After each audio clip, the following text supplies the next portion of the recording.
A graça e a paz de Deus, nosso Pai, e de nosso Senhor Jesus Cristo esteja com você. Hoje continuamos numa leitura reflexiva do livro das Revelações, o Apocalipse do apóstolo João. E hoje, começando aqui no capítulo 13, que já gravei do versículo 1 ao versículo 10 em outro vídeo, mas vamos aqui rapidamente relembrar do que se trata esse capítulo 13. Ele fala que viu sobre a areia do mar subir do mar uma besta, né? Aí muita gente no cinema americano fica pensando que é um monstro, um dragão, um bicho, uma besta que subiu do mar, que tinha um nome de blasfêmias. E ele diz mais que o dragão deu seu poder e seu trono, grande poderio a essa besta, e falou que uma de suas cabeças foi ferida de morte, mas a sua chaga foi curada, e a terra se maravilhou após ela. E diz que adoraram esse dragão que deu essa besta o seu poder, adoraram essa besta. E diz também que foi-lhe dada uma boca para proferir blasfêmias e para continuar por um determinado tempo, e abriu a boca em blasfêmias contra Deus, para blasfemar do seu nome, do seu tabernáculo, dos que habitam no céu. E diz também que foi-lhe permitido fazer guerra aos santos e vencê-los, e deu-se-lhe poder sobre toda a terra, toda a tribo, toda a língua, toda a nação. E está dizendo que todos os que habitam sobre a terra, que não estão escritos no livro da vida, adoraram essa besta, né? Que não estão escritos no livro da vida do Cordeiro, esse Cordeiro eterno, Jesus, que foi imolado antes da fundação do mundo. A partir do versículo 11 ele diz: e vi subir da terra outra besta. Interessante, uma besta vem do mar, essa aqui vem da terra. Numa análise que nós fizemos no vídeo anterior, uma hipótese é que aquela primeira besta que veio do mar seria o Império Romano, e se estabeleceu no mundo e conquistou o mundo antigo através das navegações. E vi subir da terra outra besta, e essa tinha 2 chifres semelhantes ao de um cordeiro, e falava como o dragão. Ela era semelhante a um cordeiro. O cordeiro é a tipificação de Jesus. Quem sabe essa besta que veio da terra não é um sistema religioso que se estabeleceu exatamente em Roma na antiguidade, que é semelhante a um cordeiro, porque é cristianismo também, mas esse sistema religioso fala como dragão, de sorte que por exemplo, o chefe do clero é considerado um ser infalível, a chamada infalibilidade papal. E infalível só tem um, que é Jesus, só tem um, que é Deus. Mas vamos lá. Vi subir da terra outra besta que tinha 2 chifres semelhantes aos de um cordeiro, mas falava como dragão, e exerce todo o poder da primeira besta. Na sua presença faz que a terra, os que habitam a terra, adorem a primeira besta, cuja chaga mortal fora curada. A gente comentamos aqui que a chaga teria sido talvez a destruição por intermédio do imperador Nero, que mandou tocar fogo em Roma, e depois Roma se reergueu,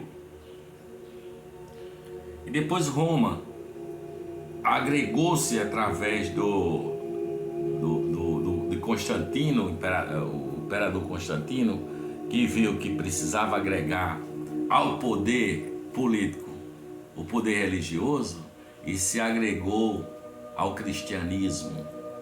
Talvez seja isso que está dizendo, que exerce o poder da primeira besta na sua presença e faz que a terra, os que habitam, adorem a primeira besta, adorem Roma, cuja chaga mortal fora curada, e faz grandes sinais de maneira que até fogo faz descer do céu até a vista dos homens.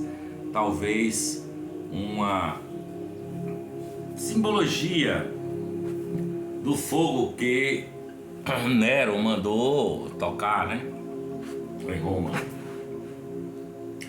E adoram o dragão que deu à besta o seu poder, e adoraram a besta, dizendo que é semelhante à besta, quem poderá batalhar contra ela? E foi-lhe dada uma boca para proferir grandes coisas e blasfêmias, e deu-se-lhe poder para continuar por 42 meses, tempo aí simbólico, e abriu a boca em blasfêmias contra Deus, para blasfemar do seu nome, do seu tabernáculo, dos que habitam no céu, e foi-lhe permitido fazer guerra aos santos e vencê-los, e deu-se-lhe poder sobre toda a tribo, e língua e nação. Veja, essas são as descrições ainda da primeira besta. A segunda besta, que é essa que fez descer fogo do céu, ela engana os que habitam na terra com sinais que ele foi permitido que fizessem em presença da primeira besta, dizendo aos que habitam na terra que fizessem uma imagem à besta que recebera a ferida da espada e vivia. É interessante perceber isso. Muita gente fala que a imagem da besta seria um computador, a imagem da besta seria uma escultura que fala, uma estátua. Gente, é uma simbologia. Ora, ela engana e foi permitido que fizessem em presença da primeira vez, fizessem uma imagem à besta que recebera a ferida da espada e vivia. E foi-lhe concedido que desse espírito à imagem da besta, para que também a imagem da besta falasse e fizesse que forem mortos todos os que não adorassem a imagem da besta. Vocês lembram ou conhecem a história de como se estabeleceu o cristianismo nas cruzadas por intermédio de Constantino, que os cruzados iam por todo mundo com aquela cruz, né, como símbolo, mas iam à espada e matavam e perseguiam todo e qualquer um que não adorasse, que não se convertesse ao catolicismo, no caso, né, ao cristianismo lá de então. E essa imagem da besta que fala, o que seria isso? Olha, são hipóteses que eu estou lançando aqui para você pensar, tá? O antigo Império Romano tinha uma estrutura que tinha o imperador como Deus lá em cima, infalível, augusto, divino, e vinha descendo como uma pirâmide. Depois do imperador aí vinham os senadores e ia descendo, depois vinham os tribunos, os militares e tal, e na base desta pirâmide do Império Antigo Romano é que estavam os dominados, né? O povão. Nessa imagem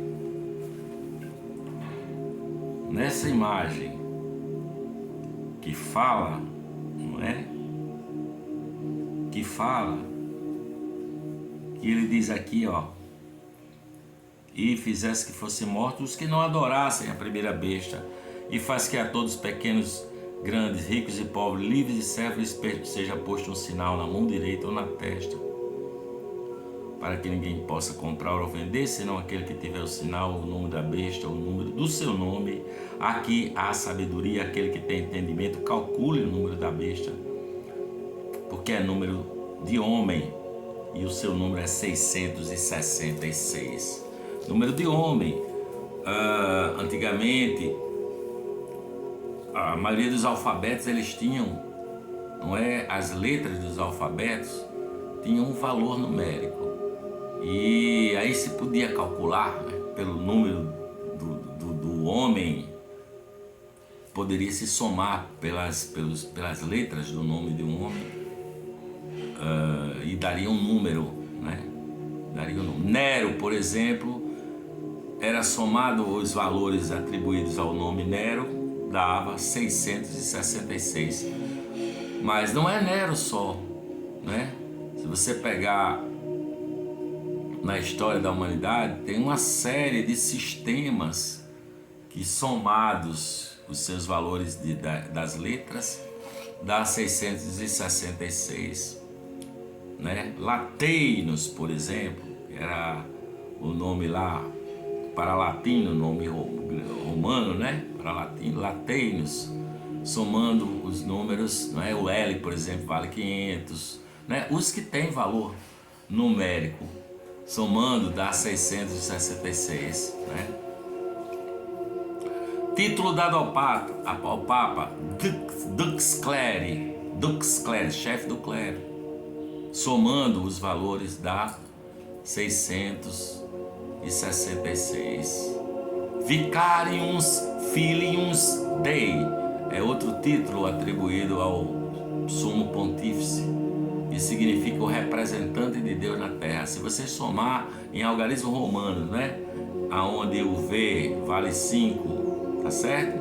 E assim você sabe, né, que cada letra tem um valor numérico no alfabeto romano. Se somar esse título Vicarius Filius Dei, que era um título que era atribuído ao Sumo Pontífice, dá 666.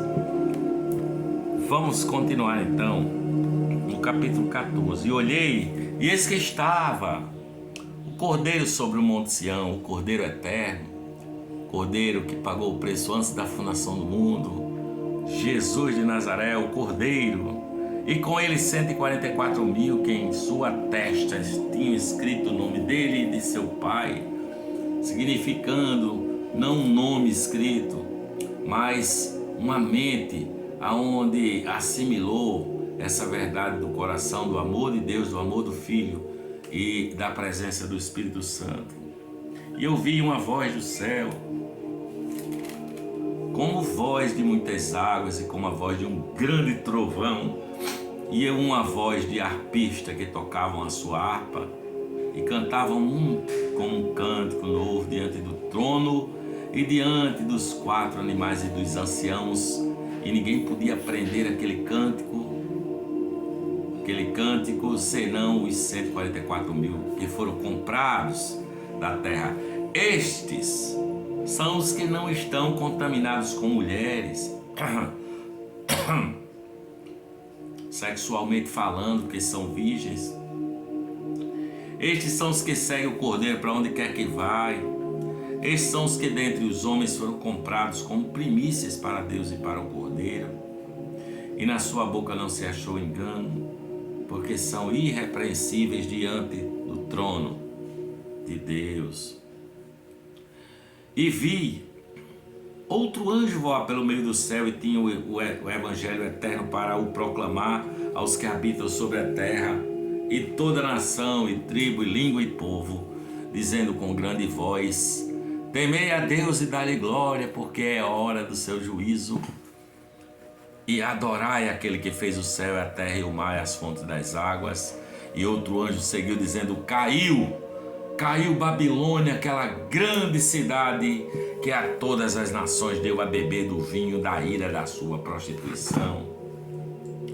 E seguiu o terceiro anjo dizendo com grande voz: se alguém adorar a besta e a sua imagem, receber o sinal na sua mão ou na testa ou na mão, também o tal beberá do vinho da ira de Deus que se deitou, não misturado, no cálice da sua ira, e será atormentado com fogo e enxofre diante dos santos anjos e diante do Cordeiro. E a fumaça do seu tormento sobe para todo sempre, e não tem repouso, nem de dia nem de noite, os que adoram a besta e a sua imagem, e aquele que recebeu o sinal do seu nome. Aqui está a paciência dos santos, e aqui estão os que guardam os mandamentos de Deus e a fé em Jesus. Eu ouvi uma grande voz do céu que me dizia: escreve, bem-aventurados os mortos que desde agora morrem no Senhor. Sim, diz o Espírito Santo, para que descansem dos seus trabalhos e as suas obras os sigam. E olhei, e eis uma nuvem branca, e assentado sobre a nuvem, um semelhante ao Filho do Homem, que tinha sobre a cabeça uma coroa de ouro e na mão uma foice aguda. E outro anjo saiu do templo, clamando com grande voz ao que estava sentado sobre a nuvem, ao que estava sentado sobre a nuvem: lança a tua foice e cega. É já vinda a hora de cegar, porque já a seara da terra está madura. E aquele que estava sentado sobre a nuvem meteu a sua foice na terra, e a terra foi cegada. E saiu do templo, e está no céu outro anjo, o qual tinha uma foice aguda. E saiu do altar outro anjo que tinha poder sobre o fogo, e clamou com grande voz ao que tinha foice aguda, dizendo: lança a tua foice aguda e vindima os cachos da vinha da terra, porque já as uvas estão maduras. E o anjo meteu a sua foice à terra e vindimou as uvas da vinha da terra, e lançou-as no grande lagar até os freios. E lançou no grande lagar da ira de Deus, e o lagar foi pisado fora da cidade, e saiu sangue do lagar até os freios dos cavalos, pelo espaço de 1.600 estágios. Essa é a leitura reflexiva do Apocalipse do apóstolo João. Eu vou ficando por aqui e digo amém.